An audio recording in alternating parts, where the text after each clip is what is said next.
So here's an idea. If someone is 18 years old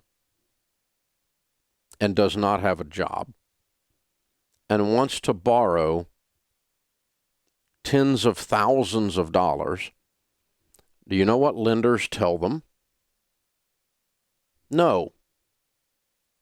You're 18 years old. You don't have a job. We're not going to loan you $50 or $60 or $80,000. That's the answer, no.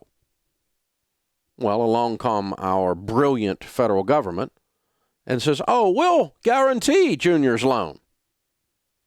If Junior is stupid and doesn't graduate, 52% of the people that start college graduate, by the way, 48% don't, but they all that take out a student loan leave their graduation paper or not, diploma or not, with the student loan debt. We, the federal government, are going to guarantee little Junior. Why? Because we want to encourage education. Well, the net result has not been encouraged education. 52% is all that graduate. The net result has been a whole bunch of people with debt guaranteed by the government. Add the stats in this article to it, and you know what you've got? Grandma and Grandpa also guaranteed it. They co-signed for it. Parent plus loans. Mommy and Daddy co-signed for Junior. Because for whatever reason, Junior couldn't get the loan on his own. So what do you do, Grandpa? Grandma, if little precious little grandbaby comes, and I got precious little grandbabies, if they come trotting in at 18 years old and asking for student loans, my answer will be no. I might be able to give them some money and help them, but I will not be signing for any loans, and I will not be giving them any money if they're going to be borrowing money. I will not participate in their stupidity, in their delusional exercise. Well, you can't go to school without a loan. Everybody knows that, except all these young people that I meet that are doing it. Well, not everybody's parents are rich. Really? I mean, loser language, people. Seriously. Okay, let's look. The average in-state tuition you can pay for if you work 20 to 30 hours a week babysitting, dog walking, cutting grass. You can't do it on minimum wage, but those three things you can make $15 to $20 an hour.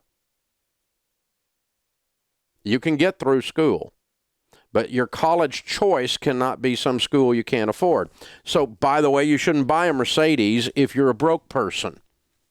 That's stupid. So you don't go to a school you can't afford if you're a broke person. You go to in-state tuition, you go to community college for the first couple of years and get your basics knocked out of the way. They cost even half or a third of what in-state tuition costs. So mommy and daddy, instead of participating in this ridiculous stupidity and then waddling your fat butt into your 60s broke and with your kids' student loan debt around your neck, instead of doing that, why don't you say no? Choose a school you can afford and I'll help you get a job. And I'll take an extra job and give you some money. I'll sell some stuff and give you some money. But quit participating in this idea that all education requires borrowing to get through. It's simply mathematically not true. So what I'm saying is we do not have a student loan crisis in America. We have a parenting crisis. And we're stupid about education. How oxymoronic is that? We are stupid about education. People go $30, $40, $50, $60, $80,000 in debt to get a master's degree in German polka history. Give me a break. Absolute useless education in the marketplace. Rachel always says left-handed puppetry, you know, as if right-handed puppetry had a real marketplace. But anyway, you're going to go get a degree that you do not have a way to earn a living and go tens of thousands, $100,000, $80,000, $60,000 in debt to do that.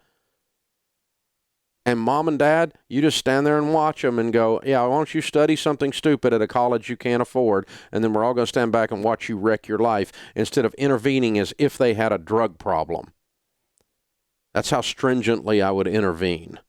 They're 18, they can make their choices. They're 18, they can be a coke addict too, but I'm going to love them enough to get all up in their life and make their life miserable until they quit that stuff. And the same thing's going to be true if they try to go to a college they can't afford to study something stupid that does not allow them to make a living, which is the first purpose of education and the justification that everybody uses to go into debt to get it.